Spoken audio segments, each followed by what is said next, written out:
Hey guys, this is John the GM, and you're listening to Demon Dayz, an actual play podcast with a focus on fiends and the friends who play them. I wanted to let you know that at around the 18.5-minute mark and at around the hour mark, there is reference to self-harm and suicide with the character of Sunny. We'll put the specific time code prominently in the show notes for this episode in case you wish to skip past it, and we'll let you know in that future episode when it shows up. As always, thank you for listening to our show and being a part of our journey. Thanks to Arknight for all their wonderful props, and thanks to KiloWhat for killing it with all her fabulous art. We love you all. We appreciate you all. Now, on with the show. Friends, fiends, while you fill these 16 buckets of ale, let me bring you up to speed on the exploits of our horny hero. Yewsiff tried to summon an earth elemental to bury the piece of evil technology deep in the ground. Yes, the same technology that our heroes were strapped to when I first started this, very lengthy, multi-week tale. Anyway, the elemental fucked off and we find ourselves here today as both Yewsiff and the party's new best friend, Sunny, attempt to have a religious experience in the river. Let's not delay any further and dive right back into these rather wet and wild Demon Dayz.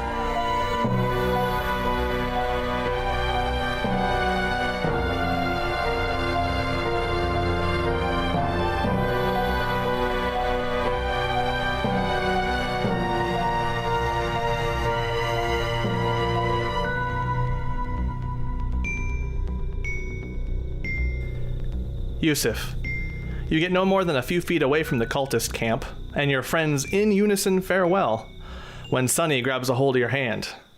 You see a flash of excitement in her eyes as she guides you to a particularly clear spot a couple 100 feet away, with easy access to the water.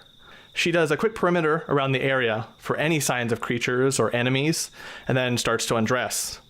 As she does so, you notice a lot of scarring and bruising. Not all of it is from being captured. You also see a large eye tattooed on her upper back, just between the shoulder blades. The biggest of her scars cuts directly through the middle of said eye. Oh yeah, this old thing wasn't always a druid. Was a follower of He Who Never Sleeps. All us orc reckon with him at some point in our lives. I rejected that call and left my orcish ways and found a group who thought there could be more to this world. I still wrestle with my anger and rage and passions quite a bit, but Eldath, you know, she helps. She then points to the drab scenery nearby, and then to the water. Not much green here to commune with, so we gotta get in the water. She charges right in, and gets just deep enough for you to see her head and neck above the water. Come on, man. Let's go have a chat with our newish best friend. Right. Now, Yewsiff, you haven't really had that much time to get settled into your oath as a paladin, necessarily, which means you haven't really quite figured out what all this means. You sense Sunny exuding a lot of excitement and confidence in this particular area, and I want you to roll some insight right now. Okay. That's going to be a 22. 22. You can tell that some of this is because she's excited to find another person with a common bond, a common patron.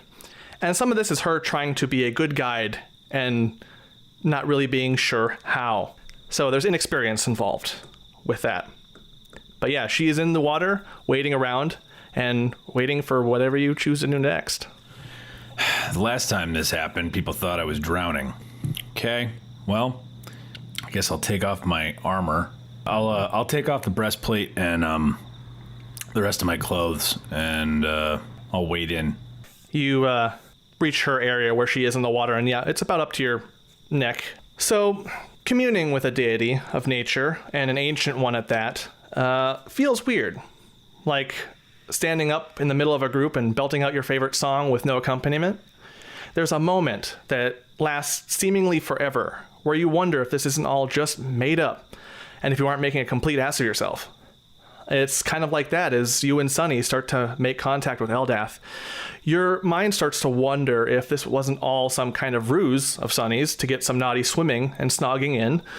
When you feel that change, that flip, same as you felt back in the Shadowlands when you had your dream, and the same as you felt when you were submerged by that Goliath in Trost. The water gets a bit colder around you, and you start to feel a strong current guide you forward, you and Sunny forward. As you focus your vision, you see that you aren't at the Usurper's Fall anymore.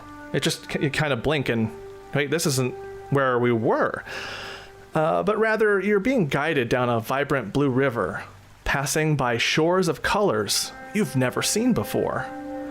The sky is similarly blue to the river, and you can't help but feel that with the way the clouds above twist and turn, that you aren't looking at a mirror image of the river you're currently in. The effect is a bit dizzying, but weirdly, at the same time, it's a bit euphoric. You and Sunny, after a while, are gently deposited into a central basin, in the middle of which is a massive willow tree. Past this, you can see a large waterfall whose origin you're unable to discern. It doesn't even seem to affect the smooth and still waters of this basin. You both make your way within the domain of this willow tree with gentle help from the current, find yourselves at the base of the tree, and the bark shimmers and vibrates for a bit, and out walks the ever-flowing river herself, Eldath. She stands at the water in front of you as if it were ground, and your eyes seem to perceive her as a waterfall as you move your gaze down from her face. She reaches out to you with both arms, Yewsiff, and as if by some trick of perception, you notice that she reaches out with both hands to Sunny as well. You take her hands, fully expecting to be swept into some kind of grand vision, but instead are pulled into a gentle hug, and you hear her voice in your mind, gentle and melodious. Your hell wishes to devour you in its icy rage. Even now, my rivers begin to chill at their approach. They are yet a ways off, but how far I cannot tell. If you serve the oath, I will bless you and pour my love out unto you in abundance. I will hold your foes at bay. I will divert his frigid gaze as best I can. You approach a dark place with a dark history, a place that has seen the defeat of the chromatic mother, the many-headed usurper queen, the tyranny of dragons. It has also seen the subjugation of the great titan at the hands of the divine fury. It was at this same dark place where the undying king was betrayed by the mother of the Shadar Kai, the great sorrow of Shadowfell. She slew him at the height of his arrogance and power, claiming both his eye and hand as her prize. I see you are troubled, and I feel like this mountain troubles you. Is this like the Shattered Lands? Is this place another tower or another mountain where I met my companions? It can be. As I seek through the currents of the river, the great river itself, that is one possibility, and that is one channel that exists, is being made. Its origin wasn't to be such, and therein I think lies some degree of encouragement and hope, but that is still a question mark. How long do we have? The channel has only started to break away from my gaze. The current is going in a new direction, but only just. I do believe you have more time than you think, but not enough time to be lax. In this, my vision is tougher to pinpoint. You are the unknown variable. And as she says this to you, you can see just everything about her presence that's enveloping is very also comforting. So there's this feeling that she's very willing and very communicative right now and very close. And you feel that closeness as she speaks. Do you have any knowledge of the prophecy in the hells that is pointing towards me specifically? She thinks for a minute and then leans down, her head closer to yours, just to look into your eyes. Normally this would be very awkward for someone trying to just look into your eyes and orient with your face, but it feels comforting, almost, more so that she's trying to search your intent and search your, everything you've been saying. With a prophecy like this, there is a degree of forward thinking, and in some ways it can be a cruel joke. Some higher demon lords, devils, and even deities, they use it as a way to make it happen. It could be that this is the convenient prophecy needed to enact swift justice. It could be that there was always going to be a son of the lineage of Cania who was to die at the hands of another, and that he would be hunted. Okay. But as far as it being related directly to you, I would not ignore it. With this prophecy, with the things I'm learning about you as we commune, and the chilling waters that follow you, I wouldn't ignore this prophecy. But don't let it consume you. Right. No. Or give you false hope, either. The prophecy does say that an ancient will help, and maybe that is me, and I will do everything I can.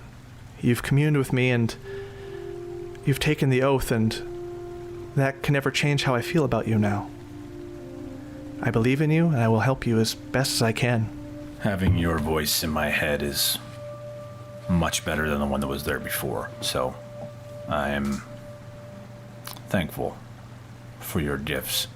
I will say that when I took this pledge, I didn't realize that I would be taking it to a specific entity, more of an idea, but I'm coming around to it, being where I was and knowing of gods, I didn't have much use for them. But I know you already know that. Your viewpoint is sound. Your worries and concerns are well-founded. There is unrest up above as there is below, as deities sleep, are awakened, and you can rest assured that the only thing I'm after is the honoring of the oath. This oath you took is all I believe in, and I am merely to be a guiding force. You don't need me for this oath. This oath is an idea, and in itself is power, but I believe so strongly in it. It speaks to me. Well, that idea is why I took it. Going back to what you said a second ago, you spoke of a chromatic queen? Ah, yes. What exactly was this place? What can we expect to find in it? This place, this Usurper's Fall, is a place that has gone through many hands. It has seen many uprisings from various beings, deities, semi-deities, kings and lords who would seek to use the energy about it. Their chromatic mother, the many-headed general of Avernus, she was once on the material plane and used this as a station of power. And with all who have sought to control this place, this negative energy, they have gone away. They've gone by the wayside. They've been pushed out. They've been felled almost consistently. Something you can count on. For ill intent, those who seek to stake their claim on this mountain see an end that is not pleasant. Okay. I sense that you have a request. And she gets a little bit forward and moves her face closer to yours. Well, we have two pieces of the machine here that we reaped from a battle minutes ago, it feels like. We were thinking about trying to bury one in the water and one in the ground, but the elemental that we asked to help didn't seem to want any part of it. We were curious if we could just toss them somewhere else. Possibly, well, I wouldn't want to put them here because I wouldn't want to hide vile things in such a clean place. But if you had another idea, someplace we could banish them, so to speak. You see a smile form gradually on her face. Ah, yes, I can see the things which you are speaking. Funny thing about modern construction is it's not necessarily inherently evil. And the things that you have are conduits. I could dispose of it. One of them. I would ask a favor in return as a means of a commensurate exchange in this regard.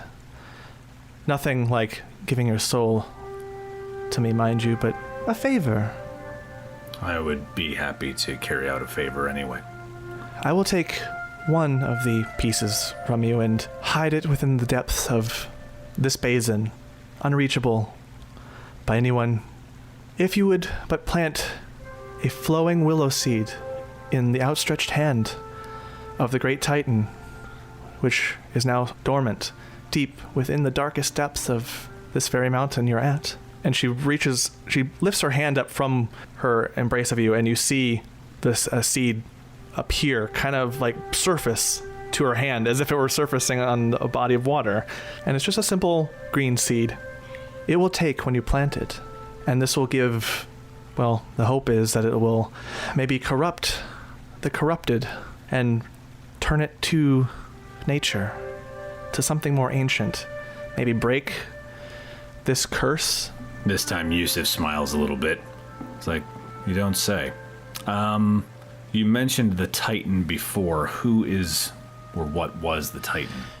It was a great being who, long before continents were formed, ravaged the plains, and a bunch of deities who are now asleep fought it and contained it and formed land over it, formed this world over it. But that is much earlier in time, much earlier in the flow of the great river. Now it resides deep within an underground lake, unable to reform, a stone statue, a testament long buried. And so you just want me to place this in his hand? Yes. It is but rock now. Any semblance of life is gone. Any semblance of power is gone. But I would create another willow tree down there. Another basin. Insight check? Sure. She's evil. It's only a 10, so...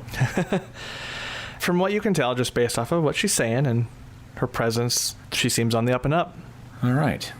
Look at the seed. I'm like, I don't want to plant this thing upside down. Which way does it go in? Haven't we all heard that before? Sorry. That's such a Yewsiff question, too. She smiles brighter. Any which way is fine. Just don't eat it yourself. You'll not like the taste. That sounds like a terrible idea. Okay. Well, I will... Well, I'm sure I can find a way to dig into some stone. Figure something out. As her mind starts to get to the task at hand, she does place both hands on your cheek and focuses your attention, and then kind of tilts your head a little bit over toward the direction of Sunny, who you can see is also being held in like a similar embrace. So like they're having their own conversation. Again, weird perception things going on right here. But then she turns you back to her. I do have one final thing. Not a favor, but a warning, maybe a caution. Sunshine, Grumshalag, as she's called, her journey in this great river will soon come to an end, and she will decide to remain in my embrace. Do not feel guilty when this happens, for your chance encounter has extended her stay in this world for a while longer. The gods are cruel to those who end the race early, but I weep for them and welcome them. And it's hard to tell in a being that is waterfall and rain, but you see tears. You are people of mystery, and you feel in such a way we cannot. You are loved no matter your path. And she looks down and lets go of your face, and it takes you a moment to realize that you're lying on the shore of the Usurper's Fall again. you see Sunny sitting next to you, hunched over with that slashed eye tattoo staring at you. And it seems like no matter where the muscles move, that eye just looks at you. She seems distracted, lost in thought, as if she had her own conversation separate of yours. I'll get dressed, put my armor back on, and give her that time to focus or whatever. And if she's still doing it when I'm done, I'll walk up to her and just kind of place my hand on the back of her shoulder and just be like, I'm going to go back over to the fire. Join me when you want to. Okay. I'll join you in a bit, she says. I'm just going to watch the water for a bit longer. I'll hoof my way on out. Sure. And yeah, you make your way back to the camp, and as you get closer to the camp, and you can sense from behind you the noise of just armor putting back on. She is slowly ending her part of the ritual, getting back in. Will eventually reach you guys in a few minutes, but you're going to get to the camp before she does. Okay. And then that brings us to Feder and Tazlin. As Yewsiff and Sunny were doing their thing, there was a bit of time, because their meditation ended up taking a little while. So many innuendos in that interaction. So many. Well, I'll look around the camp and see whatever kind of leftover cooking supplies and rations they have, and might use some of my scullery boy skills to maybe cook us up something better than this hardtack, and then I'll start dinner going. Right around now for you guys, Tazlin and Feder, it's around 3-ish in the morning. They probably won't get done, Yewsiff and Sunny, until about 4-ish. So you've got a little bit of time to make some of that food and all that. You've got a nice little window for yourselves. Yeah, I guess I'm just gonna go pull out some more books and whisper sweet threats. And yeah, that time passes, and Tazlin, you're still bashing your head against this proverbial wall and still having some trouble with it. And when Feder brings the food down, you're just like, oh, god damn it. And almost like an outburst as he hands you the food. Not to you. Just these damn books. Yeah, I get it. As much as I don't mind a good book, I much prefer to see the look in someone's eyes, hear their words. Things make more sense to me that way. You also do love a good contract, though. What are you hoping to get? Well, it's multi-part. I guess I'm just studying some of these books that Vanessa gave me for anything new, I suppose. You know, broaden the knowledge, the magic skill. Sure. But then this thing, and I hold up the journal that the Raven Queen gave me, is supposed to, be helpful by the divine entity that I guess has chosen me or something. Sure. And, well, I've asked for help. Never really seemed to get it when it's useful. Yeah, I get it.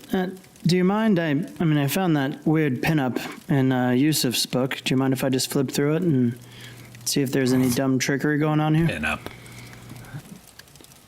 Sure. Yeah. Go. Here you go. Don't be alarmed by.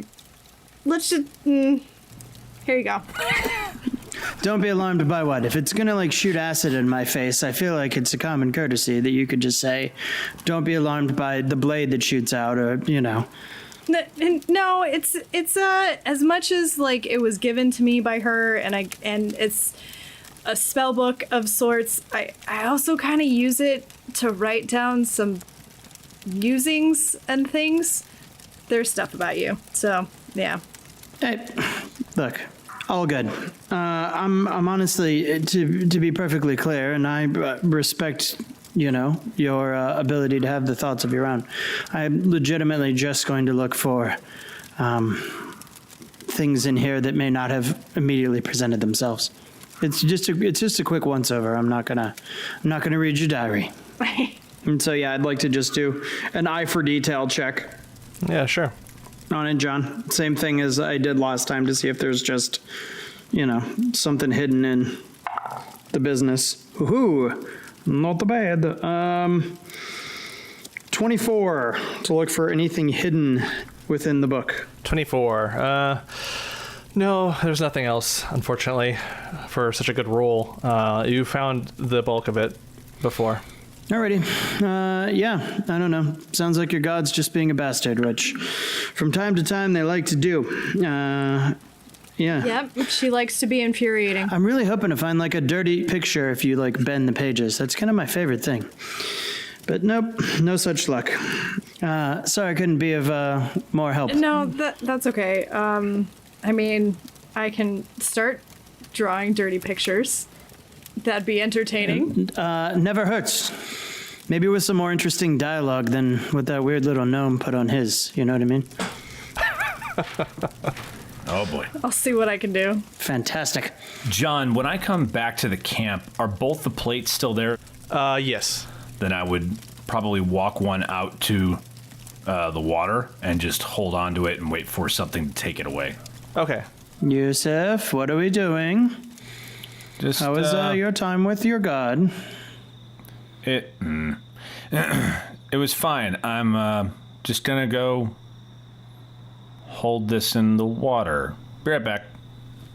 And a supernatural entity is going to take it farther away than just dropping it to the floor of the river? Yeah, no, I wouldn't. Yeah, I'm not just gonna push it under the sand or anything. Well, I hope okay. your god is more helpful than mine. Me What too. do we owe her, Yewsiff? What do we owe her? No, it's great. It's gonna be fine. It trails off. I'll walk it into the water, just like holding it like at my waist. And I'll hold it there and wait. Are you for gonna go it. after him, Fetter? Maybe you should go after him. Yeah. Should we both go after him? Yeah? Okay. Yeah, I'm going to follow him out there. I'll have a plate of food with me for him, but I'm not just going to let him do whatever this is unaccompanied. Yeah, you guys go to you guys chase after him to the river as he's walking it towards there. And Sunny's still just back at the camp. She finally arrived, and as she sat down, you all kind of got up and started going towards the river again. Sunny, have some food. She's like, And okay. And she takes some, and so you guys get down to about I imagine, yeah, close to where all the boats are moored from the cultists who came there before on the north side of the shore. And Yewsiff is starting to put it in the water as you approach Fetter. okay, so what are we doing here, man? Just Use your being words. Still. We're just being still, quiet, and yeah. Eldath will then... I'm gonna make actually, I don't know what. You want to roll for this, John, or I'm not sure how she would do it. I'm just like river, water, putting it in there so she could take it away. You don't have to roll for anything. You're putting it in the water, and that's fine. But Fetter is trying to figure something out with you as you're doing this too. So he's kind of getting closer to you and in your space as you're doing this. That's fine. I'm just watching them eating from behind me and like, quiet's good. Yeah, quiet. Totally doable.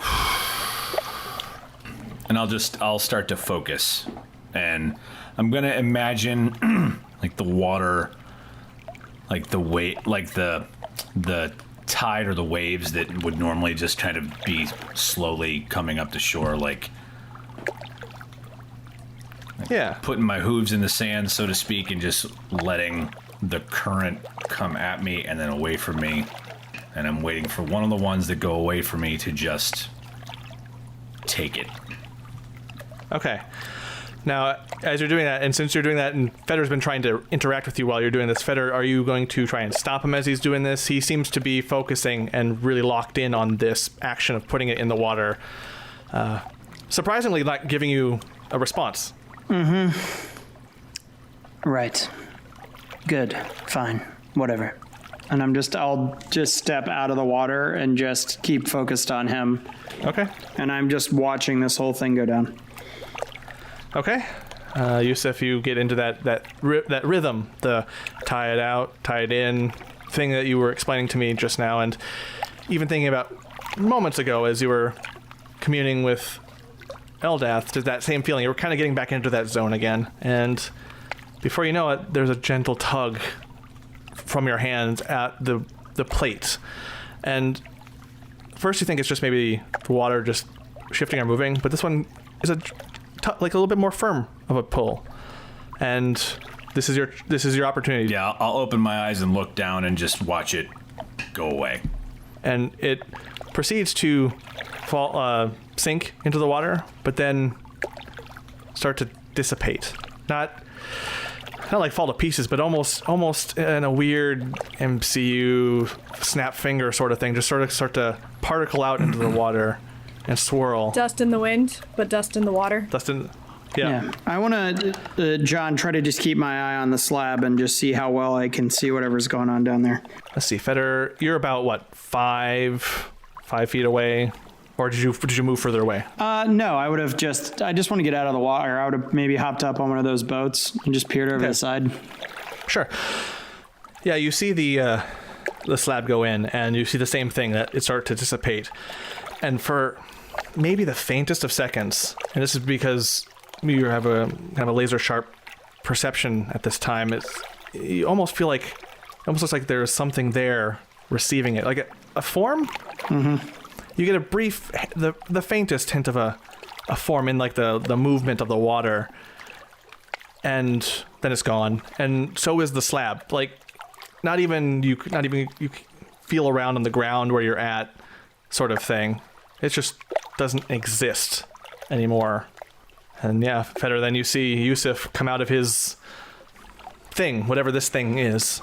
Okay, well, I'm assuming that's a good thing, but we had a very long conversation about what we were going to owe whatever that elemental was for doing the same thing. So I'm assuming that was Eldath, or some sort of courier for her. So what do we owe her now that she did that?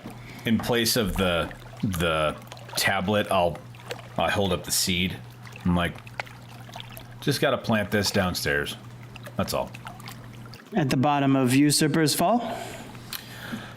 Yeah, let's talk about that. And he starts walking back to the fire, like whips his tail with excess water. Okay. And he's walking with Feder. He's like, so, do you know anything about prehistory? Somebody called the Titan. A little bit. John, you want me to do a history? Yes. Okay.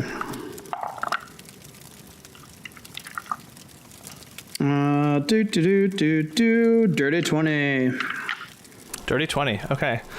There is some, in your course of your education down in Dis and in the Hells, there's bits of books and lore on prehistory, and one of them features this great titan. This being was a being of destruction, massive destruction, and these sorts of things were either made by the upper deities or those with enough power and enough sacrifice to wreak destruction. So this particular one was said to have caused a lot of destruction of the world, and then, as the deities do, if they see power unchecked, they will squash it.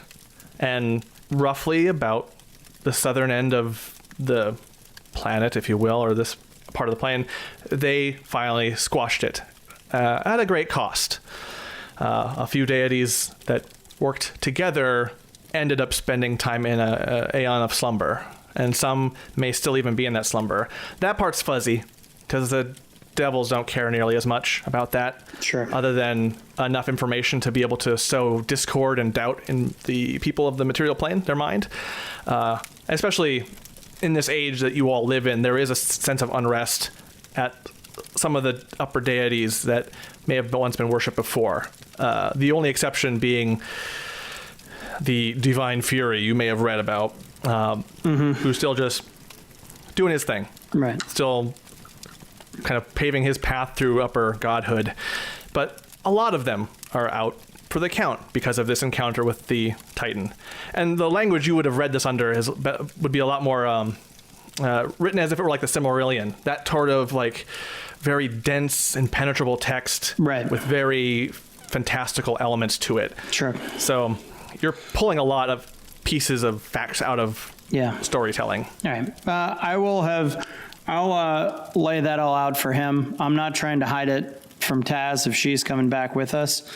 And I'd be like, well, the interesting thing about our friend, the Great Titan, is that at some point he was of a mind to try to do these things, something himself. And a couple of the gods came down, put a hurting on him, but it hurt them enough that they had to go into an age of slumber. So I'd always assumed that the usurper in question, this particular mountain, was the chromatic dragon lord that we heard about.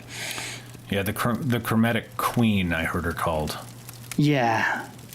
Hangs out in Avernus from time to time. So that I'm more familiar with. So I just assumed, because this is all wrapped up in the business of the hells, that that's who we were talking about here. But I don't know. This seems like not the best dude. So is that thing going to wake him up? Do we know?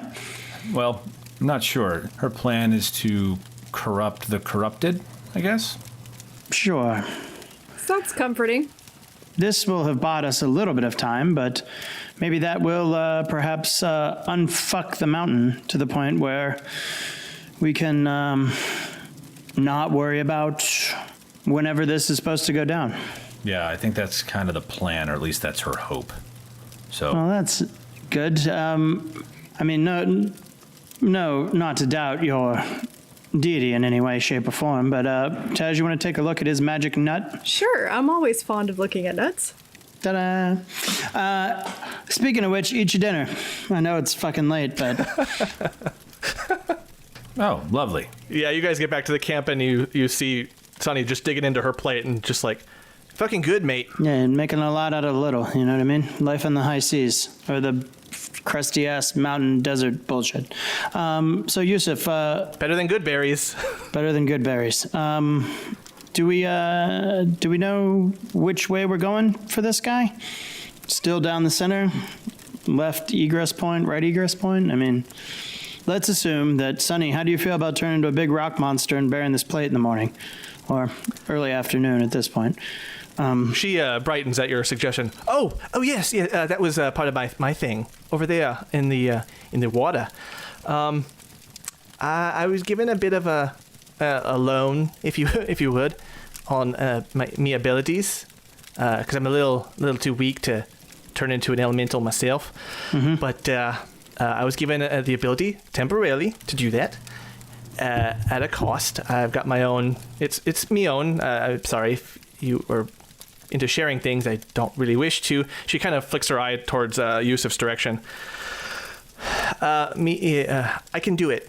So just say the word and I'll turn into an elemental and I'll go underground. Like now or like in the morning? I suppose now. I mean, in for a penny, in for a pound. I mean, let's do it now. That way you're nice and rested. So I'll walk over and I'll be like, let's just say we'll put it over here inside this grove of trees. And John, whichever one was more intricate, like whichever one looked like it took more work to make, even if it's minuscule, that's the one I would have given to Eldath. Okay. All right. Yeah, that's fine. You gave that one to her, and then you hand this one off to. Well, you wait because you need Sunny to change. It's like, okay, give me a moment, and we'll do this. I'm definitely gonna watch this, probably from a bit of a distance, but yeah. I'll lay the plate on the ground and get out of the way myself. All right, she adjusts herself and stretches a little bit, almost exaggeratedly so. Okay, yeah, all right. Let's see. And she bends over, touches her hand to her feet. All right, okay, let's do this. And she puts her hands together. Head, shoulders, knees, and toes. Knees and toes. Yeah. She puts her hands together into an exaggerated, prayer pose. All right. And then suddenly before your eyes, she transforms into that very same elemental, that earth elemental. And just her form just gets enveloped into this shape. And it crackles and moves around a little bit and looks down at Yewsiff and reaches out expectantly. I'll give her the plate. And the plate looks almost tiny in the hands of this Sunny elemental. And she immediately just looks down and kind of spends a moment. She's just figuring out how to operate this body. The elemental puts the plates under its arm like a binder, like a book bag. Little trapper keeper. Yeah, and then just leaps at the ground and just crumbles into the ground.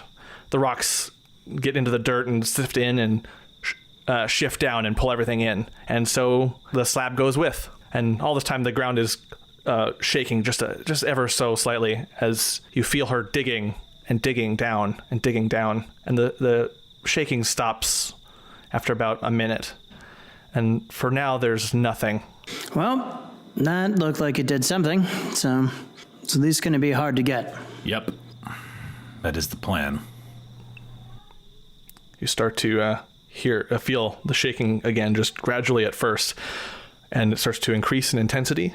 And then one rocky elemental hand pops out of the ground and another one does. And eventually she pulls herself up. And after a minute or two of just getting used to being back up above ground, her form changes back. And you see that her eyes look a little bit bloodshot as she resumes her form, and some tears of blood are coming down her eye and to her nose. It looks like she's taken a little bit of extra hurt on this, extending a little bit past what she was able to do.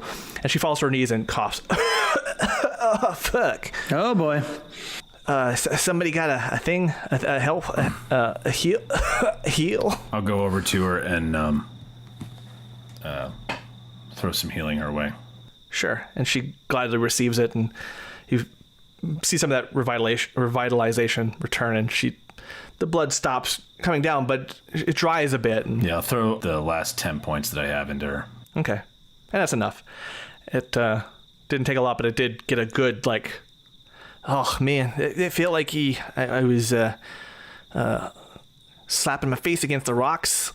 Oh, God.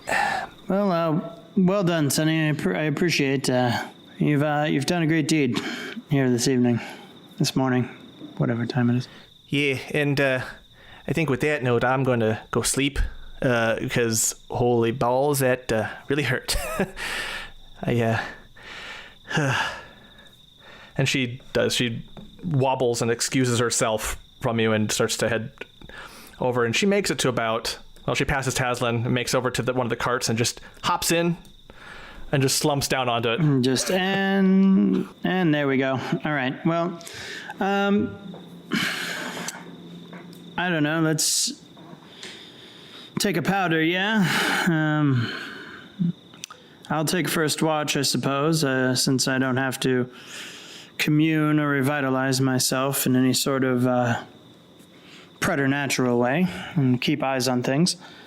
Right. I'll go last, I guess. All right, that means I'm second. Just right in the middle. All right. And so, Feder, you start your first watch as Taslan and Yewsiff go to bed. No, I'm not going to bed. I'm actually going to take time to scry.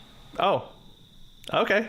So then hold that thought, Feder. Taslan's gonna go to her tent. We're gonna get some scrying in as you get set up, Feder, for your patrols and figuring stuff out. Okay. Because for now, things seem pretty peaceful here. You guys are pretty isolated where you are. And then Taslan, yeah, you're going to scry. So let's let me do some rolls here.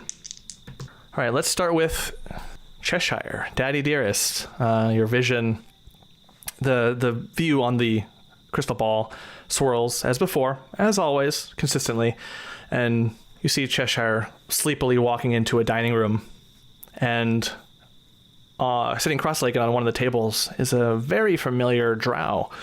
Tall, slim, dark purple skin, bald, which he covers up with a rather flamboyant hat with a bright red feather atop.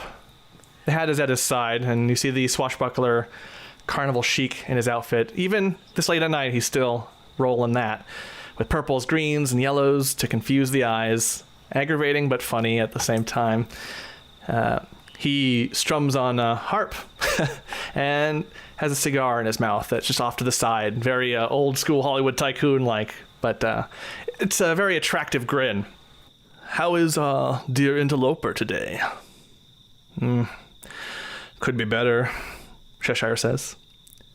Trouble with sleep? We've got something for that. Cheshire shakes his head. I'm fine. Thanks. The drow sits up. I'm curious when you're going to ask about her. Is she here? No. That's why I didn't ask. Keeping tabs, are we? Once upon a time. These days, it's not safe for me to try. There's a pause, and then the drow looks at Cheshire very seriously. That grin somehow turns into a very grim expression. You can't have it. Cheshire sighs. I see. And that's where your vision ends for that. Son of a bitch. And you wait expectantly for the other, like for something from Little Thing, but because his roll was high enough, nothing shows up, and the cloudiness and the orb still swirls around, so nothing from Little Thing at the moment. Past 17? Yep. It was a raw 19. Dang it. Dang it. But yeah, so that is your scry for this evening. Just has to get more and more complicated every time. Yeah. So then that leaves us to Fetter's Watch, unless, Tazlin, you have anything more you wish to do before you bed down? No, I don't have anything else that I am going to do, but I don't necessarily go to sleep. That was alarming. Indeed. Two very of the past faces. And yeah, Fetter, as you're starting your rounds, you've kind of built yourself this basic perimeter patrol in your watch, and you can see on the rocks where the high points are for good visibility, and you're able to... Nothing's going to be sneaking up on you. I would still, though, roll a perception. Even though yours is high, just roll for extra boost. And can I do a stealth as well, just so I'm, doing this the stealthy way? Absolutely. Okay. The stealth is an 8. Not great. Actually, you know what? I have a talent. Oh no, that's here for deceit. Not yet. Oh, give me reliable talent. You can inspiration it. No, I'm not wasting that shit. No. Perception, 9 on the die, so that's 18. All right, yeah, no. Between the passives and that, man, you're all set for your watch. Okay. You're doing your rounds, maybe about, let's say, an hour into your walk around, you feel a thing in your your like a, I don't want to say buzz like it's some sort of goddamn cell phone, but yeah, you know, it's a buzz from a little You get an alert. Notification. You get an alert. Ding, ding. And there is a bit of text from your mother. And for the sake of this, I'm going to try something a little different and not read it to you. I'm going to chat it to you and let you read it and react to it. And you can share it to anyone else if you wish, but... Okay. You read the text, and it is interesting. Haha. Okay. Well, this will take me a second. So I'll take a look at that, and yeah. Okay. And I'll go, no, limericks, Mom. Really? And that's all I'll say. And then, yeah, you continue on your watch, not distracted by the book. It's its own thing, but you rolled high enough to where you're able to multitask this. This is not a trouble for you at all. Tazlin, like before, it does take you a while, but eventually, though, sleep does start to creep up on you and start to drag at your eyelids and pull them. I've been reading the books and, again, whispering sweet threats to the journal. Indeed. And drawing naughty pictures. It's weird about this thing about the sleep that's kind of drawing at you and pulling at you. You hit, minutes before, you didn't necessarily feel all that tired, but this feels a little extra, a little bit something more, as it starts to try to pull you down into a deep sleep. If you want to fight it, you can, but this could be in response to what you're doing. It's tough to say. Can I don't think I'll fight it, but I think I might try and recognize, is this a not natural-ish sleep? Is it, like, I think I would probably wonder, like, is this actually me getting tired or not? Do you want me to roll, like, an insight to that? Insight to myself? Insight to yourself. I like the sound of that. I don't know if anyone's rolled an insight to themselves. People should do that more often. I apparently know nothing because I got a 6. Well, as far as you know, it's just that you've been looking at the words for so goddamn long this evening, and this your frustration and coupled with that vision, it's overload. And with anything like an overload, similar to a caffeine rush where you've just had a lot of caffeinated beverages all at once, you're crashing. That's you with that roll, you're kind of attributing it to crashing, but as you drift off, you're like, what if it's more? There's that second of, oh, shit. And then you fade out. But this lasts only for a moment. Like, no more do you suddenly close your eyes and your head is down, then you're back out. Like, your eyes are open and you're awake. Except something seems strange. Off. You focus your eyes and look forward and you see your book in front of you from where you're sitting in the camp, levitating of its own accord, your book of shadows. I gently poke it. Yeah, and in response you see a puff of black smoke billow out from it and start to tendril out and snake around and twist. The smoke expands and starts to work its way around you, almost like wings. You kind of get the distinct sensation of just massive wings, but in smoke. And visually you'd have to look at it cross-eyed to catch oh, that's wings. But it starts to kind of close you in and pull you toward this book. And a bit of that smoke, that dark smoke, just brushes by your periphery near your ear and pushes your hair aside. You feel a soft voice whisper in your ear, straight out of it's fantasy ASMR. Right. And you feel a sharp prick at the end of your finger, ouch, god damn it. And you look down to see it dripping with blood. And you hear that word in your ear again, right. And you think it's strange. Why would the shadows tell you to write something if you don't know what you're supposed to goddamn write? But then the words start coming to you. You're like, oh wait, what? This is what? This is it. This is, oh. Light bulb moment, beautiful mind. Suddenly it's in your mind. Everything is there. And your finger just of its own accord starts writing things out with your blood.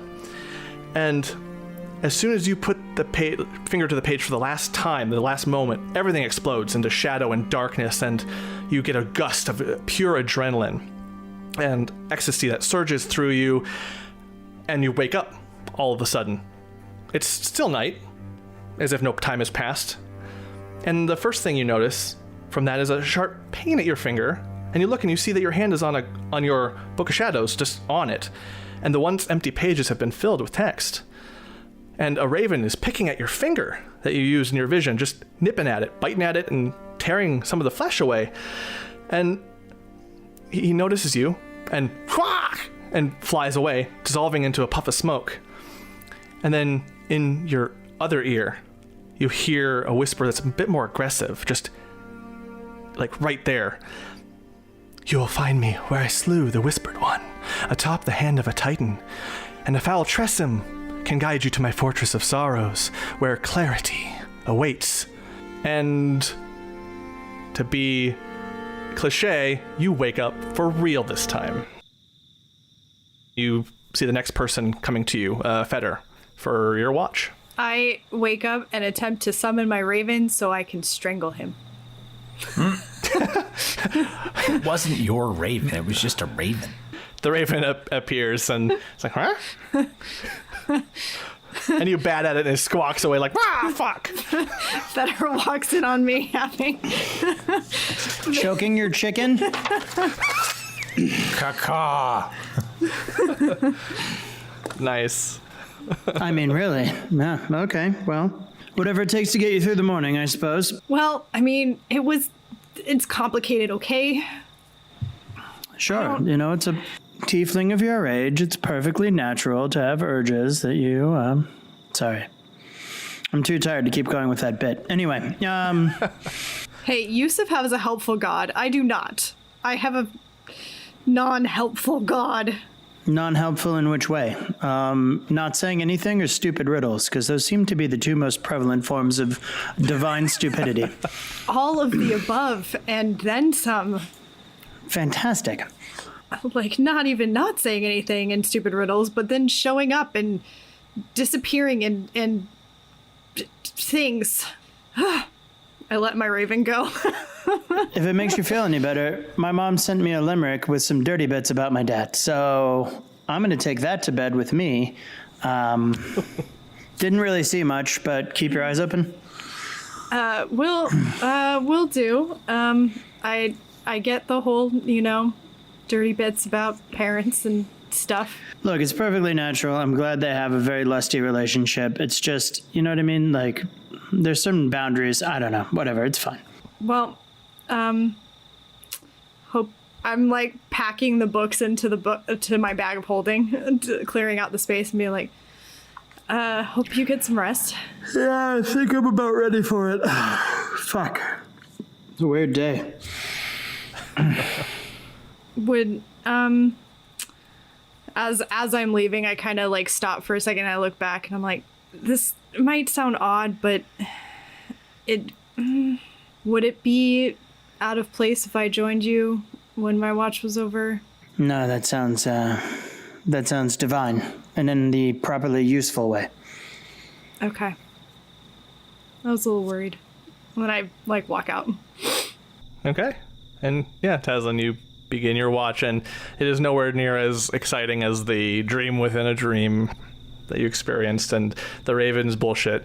I mean, every now and then you see a bird out there in the dark that gives you a flash of like, Raven? And you're like, oh no, my brain is fucking with me. Great. Just that there's that energy just kind of to your watch. Roll a perception though. Shenzo's with me, by the way. Okay, cool, yeah. Let's see if my dice... I seriously do think my dice have caught on to the fact that I'm going to replace them because they're just rolling like shit. Nice. It's true. You're gonna. Yeah, so that's probably a no. I rolled a 5, which means I got... You wanted perception? That's a 8. No, 9. Ha! I can add. 9. Nice. Yeah, you don't see anything, and it's good that you rolled like lower for now because yeah, you guys are pretty isolated. This is a very uneventful watch so far. More of a watch that you're going to find yourself in your thoughts, hence your lower roll. So, and yeah, your watch ends and brings you to Yewsiff. I actually go in and I'm like poking him on the nose, like Yewsiff. Hey. Yeah. I'm up. Oh, okay. Darn, I was gonna check and make sure you had pants.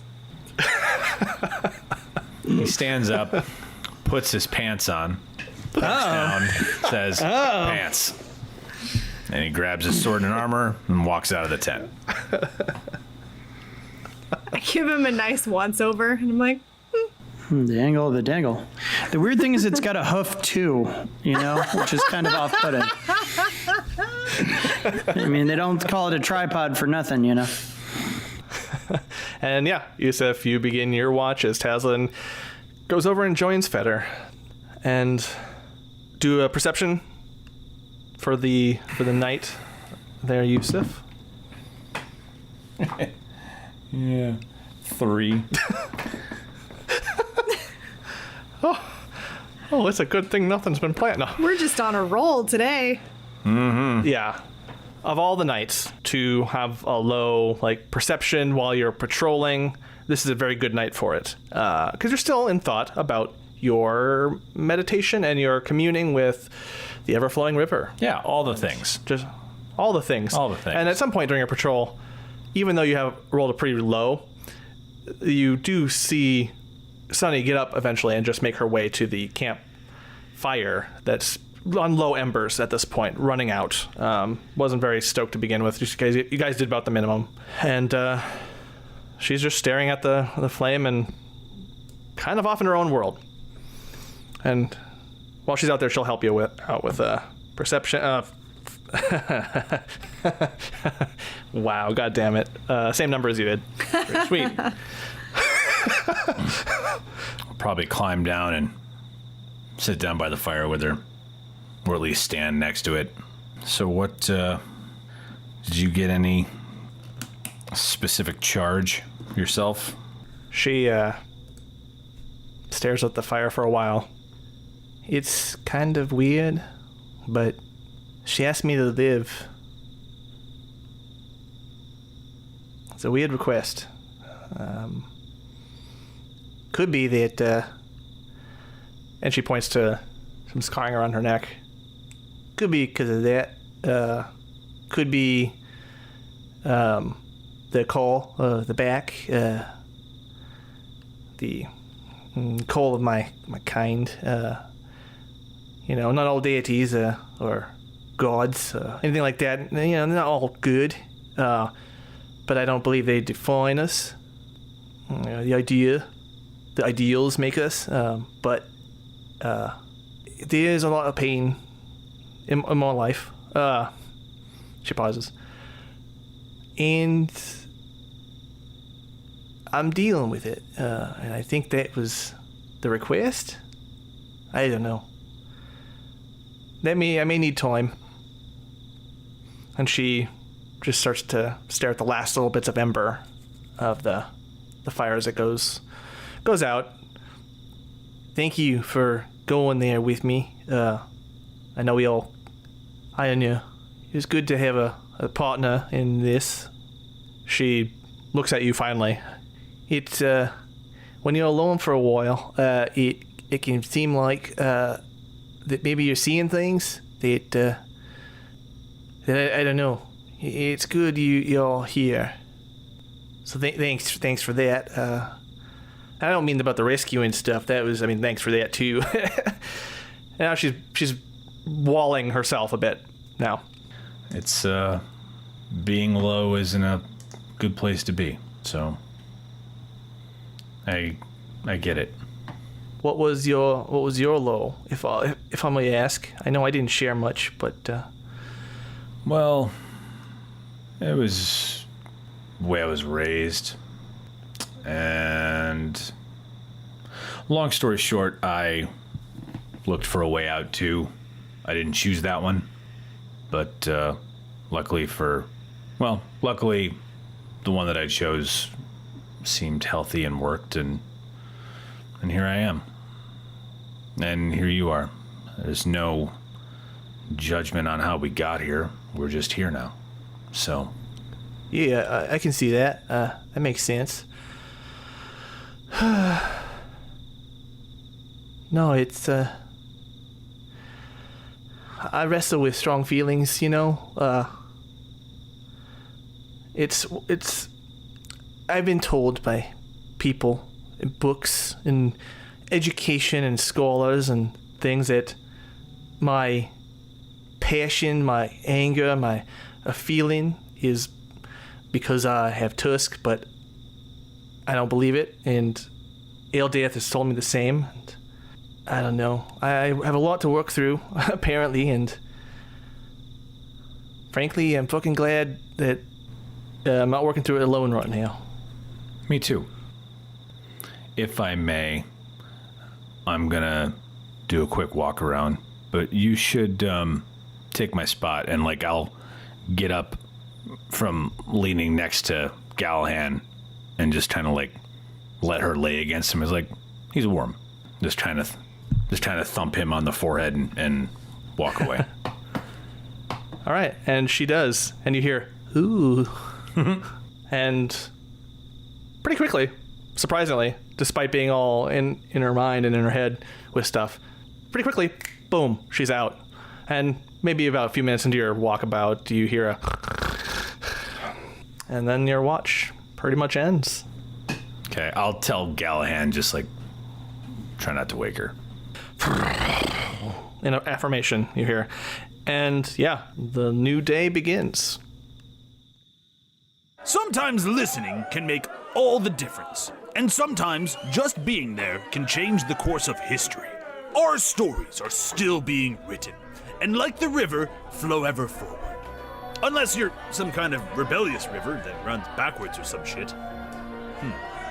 Anyway, my time here is done, and I must be off.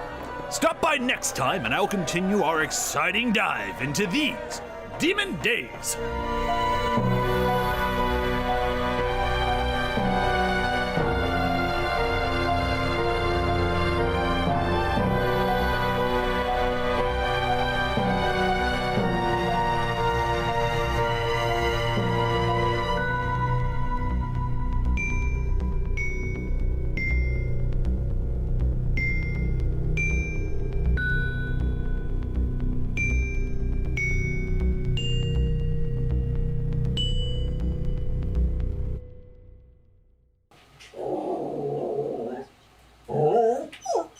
kobold. Kobold stew is ready for, no deity in any way, shape, or form. But, Taz, you want to take a look at his magic nut? I couldn't. I had to do it. I'm sorry. I had to do it. Love it.